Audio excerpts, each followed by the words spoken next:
बिल्कुल ऐसे करके लिखो। ये मैम लेटर दिखाई जरा।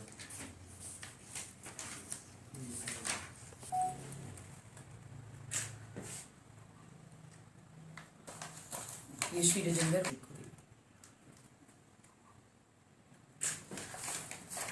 में बहुत बहुत अभिवादन। भारत के संविधान की उद्देशिका में एक बहुत ही महत्वपूर्ण शब्द है जस्टिस। आज की जो प्रेस कॉन्फ्रेंस है वो मेरे साथ बैठे हुए श्री राजेंद्र कुमार, जो एक बहुत ही बेहतरीन बसोली पश्मीना आर्टिस्ट हैं, उनकी प्रतिष्ठा और उनकी गरिमा के लिए रखी गई है। आज मैं आपके समक्ष सारस फेयर 2023 जो 4 फरवरी से लेकर 14 फरवरी 2023 तक हुआ था, 11 दिन का मेला था। It was an initiative of the ministry of rural development. ऐसा ही एक सारस फेयर जो था 9 साल पहले 4 सितंबर 2014 से लेके 15 सितंबर 2014 तक हुआ था और ये श्रीनगर में हुआ था। श्री राजेंद्र कुमार इसी तरह के एक सारस फेयर के जो है एक पीड़ित हैं। आज इसी पीड़ित श्री राजेंद्र कुमार के बारे में कुछ तथ्य जो है मैं आपके समक्ष रखना चाहूंगी। पहला तथ्य, 2001 में श्री राजेंद्र कुमार और इनकी धर्मपत्नी श्रीमती रिंकू देवी, जो दोनों मांडला गांव बसोली के रहने वाले हैं और बहुत ही बेहतरीन पश्मीना आर्टिस्ट हैं, ये 2 सेल्फ हेल्प ग्रुप्स के हिस्सा बने। पहला मंडला सेल्फ हेल्प ग्रुप और दूसरा Aarti self help group. DRDA Kathua, जिसे हम कहते हैं डिस्ट्रिक्ट रूरल डेवलपमेंट अथॉरिटी, ने इनको लोन से मदद की ताकि ये अपने पश्मीना शॉल बना सके और उसी के साथ जो है अपने पश्मीना शॉल बेच सके। इसीलिए इनको ये लोन्स प्रोवाइड किए गए क्योंकि ये दोनों बहुत ही बेहतरीन पश्मीना आर्टिस्ट हैं। दूसरा तथ्य, 21 जुलाई 2014 secretary to the government department of rural development and Panchayati Raj जो है, उन्होंने इंस्ट्रक्शंस दी डीआरडीए कठुआ को कि आप 5 बेहतरीन सेल्फ हेल्प ग्रुप्स जो है उनमें से कुछ पश्मीना आर्टिस्ट को सिलेक्ट करिए और यही पश्मीना आर्टिस्ट जो है सारस फेयर 2014 को जाएंगे श्रीनगर में। इसी के साथ 5 बेहतरीन जो है सेल्फ हेल्प ग्रुप सिलेक्ट हुए। कुछ पश्मीना आर्टिस्ट जो है सिलेक्ट हुए, उनमें से 2 बड़े ही बेहतरीन आर्टिस्ट थे, श्रीमती रिंकू देवी जी और श्री राजेंद्र कुमार।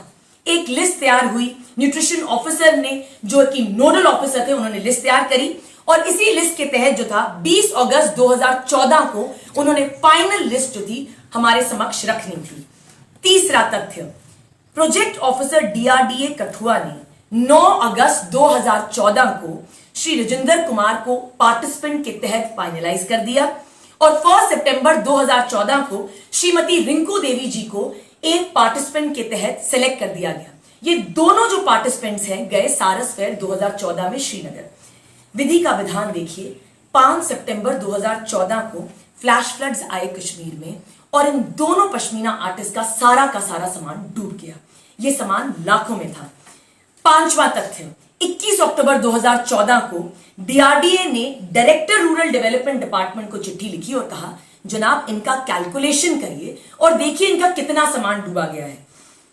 छठा तथ्य, 10 नवंबर 2014 को एक ऑफिशियल कैलकुलेशन की गई और कैलकुलेट किया गया कि श्री राजेंद्र कुमार का जो टोटल नुकसान है वो 2,54,000 को हुआ, जिसमें उनके 82 पश्मीना शॉल्स इन्वॉल्व थे और श्रीमती रिंकू देवी जी का कैलकुलेशन किया गया 97,000 रुपीज, जिसमें उनके 30 पश्मीना शॉल थे। जो टोटल अमाउंट आया वो आया 3,50,000, approximately 3,51,000 rupees. State nutrition officer ने 2 ऑफिशियल कैलकुलेशंस निकाली। ये दोनों ऑफिशियल लेटर्स हैं, एक 10 नवंबर 2014 की, जिसमें लिखा गया है that it is so and so amount has been given to Shrimati Rinku Devi ji, but this amount was not actually given. और दूसरा जो है श्री राजेंद्र कुमार के बारे में लिखा गया 10 नवंबर 2014 को, जिसमें उन्होंने स्पेसिफाई किया कि इतना स्पेसिफिक अमाउंट 2,54,000 रुपीज का डैमेज हुआ और ये अमाउंट इनको मिलना था। सबसे दुखद बात तो ये है, जो आपके मीडिया कर्मियों के समक्ष में रखना चाहूंगी, इनका 7वां तथ्य, ये आ गई इनकी रिप्रेजेंटेशंस का तांता शुरू हुआ। 2015 से तकरीबन 6 डिप्टी कमिश्नर्स को हम मिले। चीफ मिनिस्टर को चिट्ठी गई 2016 में, प्रधानमंत्री जी को 2017 में चिट्ठी लिखी गई, हेल्थ मिनिस्टर को 2015 में चिट्ठी लिखी गई। इन्होंने अपने एमपीज, अपने एमएलएस को जिसे कहते हैं कंसल्ट किया, उनके समक्ष अपनी परेशानी रखी और लेफ्टिनेंट गवर्नर तक को चिट्ठियां लिखी गई 2018, 19 और 20 में। ये सारी जो चिट्ठियां हैं ये सारी एविडेंशियल प्रूफ है कि बेहतरीन तरीके से सारी रिप्रेजेंटेशंस लिखी गई, मगर इसके बावजूद भी इनका कोई भी समाधान नहीं निकाला गया। डिप्टी कमिश्नर कठुआ से अक्टूबर 2022 में मिला गया। उन्होंने आश्वासन दिया कि कोई ना कोई कॉम्पनसेशन दी जाएगी, परंतु इसके बाद भी कोई भी कॉम्पनसेशन नहीं दी गई। फरवरी 2023 में कमिश्नर सेक्रेटरी को हमने एक बेहतरीन चिट्ठी लिखी और उन्हें कहा कि हम एक प्रेस कॉन्फ्रेंस कर रहे हैं 14 फरवरी को, आप इस प्रेस कॉन्फ्रेंस के बाद एटलीस्ट इनका अमाउंट तो दे दीजिए। इस चिट्ठी का हमें आज तक कोई जवाब नहीं मिला। उसी के साथ हमने national commission for scheduled caste की जो मेंबर है डॉक्टर अंजू बाला, उनको 19 जनवरी 2023 को चिट्ठी लिखी, मगर उसका भी कोई समाधान नहीं निकला। सच तो यह है कि अल्टीमेटली किसी भी डिपार्टमेंट को इनका जो अमाउंट था वो पे करना ही नहीं था, किसी भी डिपार्टमेंट को रिस्पॉन्सिबिलिटी लेनी नहीं थी। Deputy commissioner mister Rahul Pandey ने 10 अप्रैल 2023 को एक चिट्ठी लिखी जिसमें बड़े ही बेहतरीन शब्दों में उन्होंने कहा कि रेड क्रॉस सोसाइटी ने 2017 में इनको 7,000 रुपए दिए हैं, बाकी कोई भी जुरिस्डिक्शन जो है उनका कॉम्पनसेशन के लिए नहीं बनता। और सबसे गंभीर विषय यह है कि 2019 में डॉक्टर राघव लांगे 2019 में 31 अगस्त को उन्होंने चिट्ठी लिखी डिविजनल कमिश्नर को, आज तक उस चिट्ठी का कोई जवाब नहीं है। श्री राजेंद्र कुमार जी ने बहुत ही बैंक से लोन लिया है, एक बैंक से लोन लिया उन्होंने जिसका क्लियरेंस जो है बड़े ही बेहतरीन तरीके से किया गया। 2 लाख का लोन था, 1,20,000 दिया गया। आज भी जो है जेके बैंक में इनका तकरीबन 2 लाख का लोन है और बैंक की अथॉरिटीज बार बार इनको फोन करती हैं कि आप आके जो है हमारा पैसा लौटाएं, मगर सच तो ये है आज तक इनको कोई कॉम्पनसेशन ही नहीं मिली है। तो ये किस ढंग से अपना जो पैसा है वापस करेंगे। उसी के साथ मैं आप लोगों के समक्ष एक बहुत ही इंपॉर्टेंट बात रखना चाहूंगी कि डिविजनल कमिश्नर को जो चिट्ठी गई उसमें एक और आदमी का नाम था जिनका नाम है श्री हरबंस लाल, जो पडियारी गांव कठुआ के रहने वाले हैं। उनके 236 शूज जो उन्होंने बनाए थे वो भी डूब चुके थे और तकरीबन 1 लाख का मुआवजा उनको भी मिलना था, जो ऑफिशियली कैलकुलेट हुआ मगर कुछ नहीं हुआ। जब हमने कमिश्नर सेक्रेटरी से बात करी तो उन्होंने बड़े बेहतरीन शब्दों में कहा कि अगर ये बात सामने खुले में आई तो इसका मसला यह होगा कि 2014 का जो सारस फेयर था वो इंश्योर्ड नहीं था।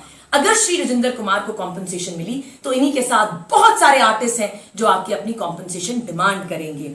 बहुत ही दुखद बात यह है कि एक तरफ से आप कहते हैं कि कारीगरों को आप जेएनके के कारीगरों को प्रमोट करेंगे, बसोली के कारीगरों को प्रमोट करेंगे, मगर आज तक जो है सरकार ने इनकी कोई भी मदद नहीं करी। मैं आपके समक्ष एक और तथ्य रखना चाहूंगी और एक अपील करना चाहूंगी एलजी एडमिनिस्ट्रेशन और जेएनके की ब्यूरोक्रेसी को कि अगर आपने काम करना नहीं है तो झूठे आश्वासन ना दें। कमिश्नर सेक्रेटरी साहब ने हमें बहुत ही बेहतरीन शब्दों में 14 फरवरी को यह आश्वासन दिया था कि 1 महीने में इनका कॉम्पनसेशन रिलीज हो जाएगा। हमने एक बहुत ही इंपॉर्टेंट प्रेस कॉन्फ्रेंस करी 14 फरवरी को, उसी के साथ कमिश्नर सेक्रेटरी को चिट्ठी लिखी गई 21 फरवरी को। आज तकरीबन 4 महीने हो गए हैं मगर हमारे पास इसका कोई भी समाधान नहीं है।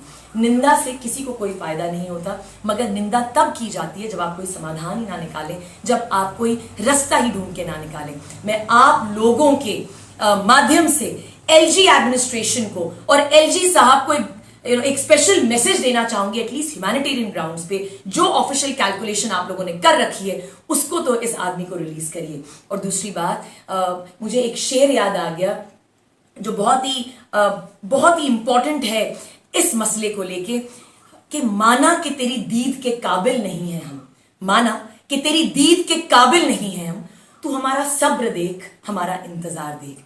इसीलिए अगर एलजी एडमिनिस्ट्रेशन ने ये जल्द से जल्द मसला सॉल्व नहीं करा तो अब हमारे पास कोई ऑप्शन नहीं रहता है सिवाय कोर्ट जाने का। आगे ही हिंदुस्तान की कोर्ट्स इतनी जो है ओवरलोडेड है काम के साथ, मगर क्योंकि प्रशासन जो है अपना काम ढंग से नहीं करता इसीलिए कोर्टों में हमें जाना पड़ता है। आम आदमी पार्टी जो है राजेंद्र कुमार के साथ खड़ी है। हम तकरीबन 6-7 सालों से इनके साथ हर जिसे है फोरम पे जाते हैं और इनका जो मसला है सामने रखते हैं, मगर शायद एलजी एडमिनिस्ट्रेशन और एलजी साहब खुद इस मुद्दे को इंपॉर्टेंट नहीं मानते और इसीलिए जो है इसी मुद्दे को कम से कम जिसे है टाइम में जो है दबाया जाता है और इस मुद्दे को आगे बिल्कुल नहीं लिया जाता। आप सबका बहुत बहुत धन्यवाद।